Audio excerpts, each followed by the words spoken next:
Hello, beautiful people. So for today's dance class, I'm going to take what I've been discussing about breath and movement, and I'm going to go into it in further detail, and then I'm going to give you a little homework assignment for you to think about for my live Zoom class that's later on today at 1 o'clock. Okay? So last week, it was last week, I had us do this exercise, right?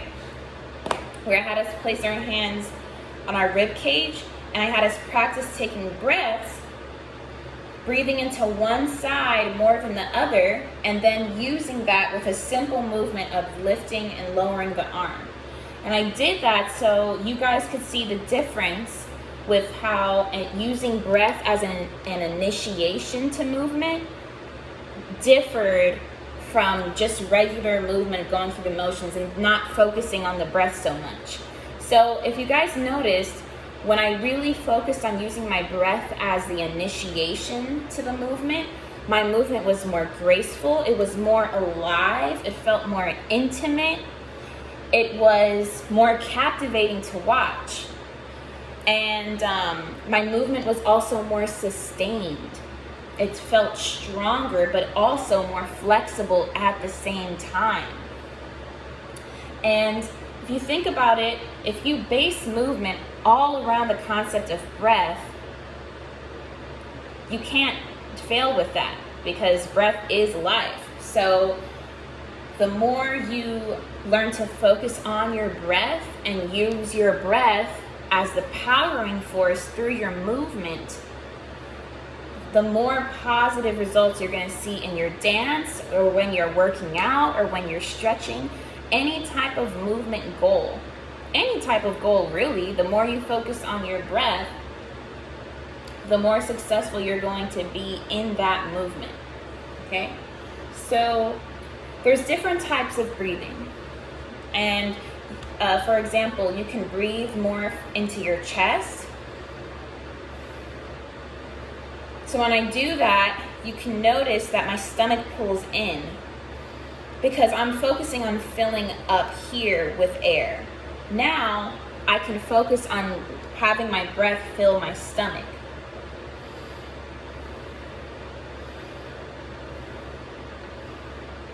Now with both of those, my diaphragm is lifting up, but here there's more of a focus of the air where it's going. So it's filling up my stomach with air, and it expands and then it goes back down. Okay, so these different types of breath can help with different types of results that you're going for, what you want to actually focus on. So I'm going to give you an example. I'm going to do an ab exercise. You don't have to do it with me. I'm just going to demonstrate the exercise, and then I'm going to describe to you the parts of the movement where I breathe in and where I breathe out, and I'm going to explain why, and then I'm going to tie that into dance movement, okay? So, I'm going to do leg raises.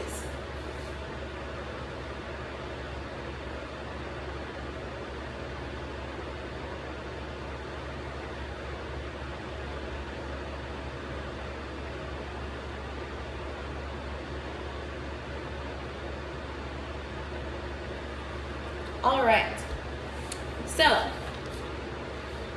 for that exercise, I chose specifically to breathe in as my legs lowered and didn't touch the ground, and then I breathed out when I lifted my legs.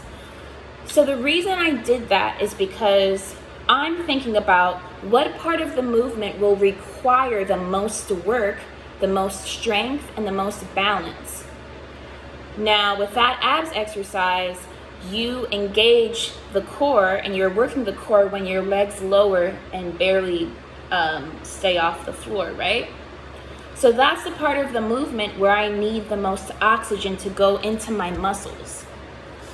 And that is going to allow more strength and more flexibility and more growth to go into that specific part of my body. And at the same time, using that breath. So with this type of breathing, when I'm doing that exercise, I'm not doing this type of breath where I'm breathing into my stomach and letting it expand. I'm not doing that. When I'm breathing in, as my legs lower, I'm letting the air, I'm breathing more into my chest, and I'm allowing my core to be engaged. So I'm pulling in my stomach, and my ab muscles are working. They're engaged. They're flexing right there. And that's what builds the discipline and strength in that part of your body as you're doing that exercise. And you'll notice if you guys try to breathe in when your legs are up and then breathe out when you lower your legs, you'll have a harder time engaging your muscles. So that's a super basic explanation with a basic exercise. But if you take that concept and incorporate that into all of your movement, you're going to notice a huge difference. So I'm going to show you guys, there's two different movements I wanted to show you, and one of them is actually a tricky one, so it may not be exactly what you think. I'll just do two, not three. So for these two exercises, I'm going to show them to you. I'm going to demonstrate them. And then what I want you to do is decide which part of the movement you're breathing in and which part you're breathing out. And I want you to think of the reason why. So think about it, write it down, bring that with you to class and have that prepared. I'll show these movements again in class and I'll go over this same concept. And we'll go from there. So this is the first movement I'm going to show you. It's from ballet. I'm going to go to releve.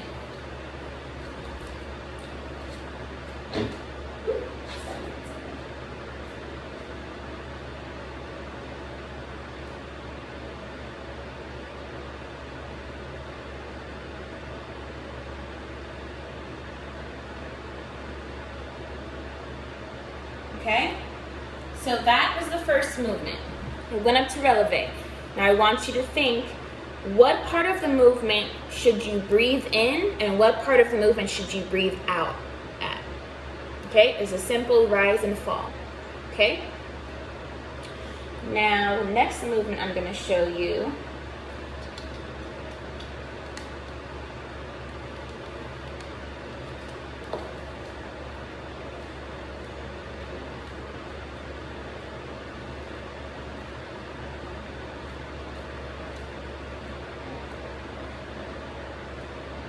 This is a type of movement that you'll see in a lot of modern and contemporary.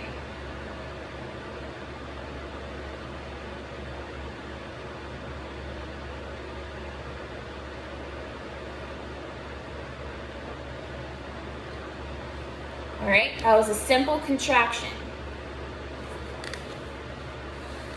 So, those are the two movements that I want you guys to think about and bring that with you to my live Zoom class today at 1. We're going to do other types of movement together, and we're going to discuss more about breath and what parts you should breathe in and what parts you should breathe out. And also, what if those things are interchangeable?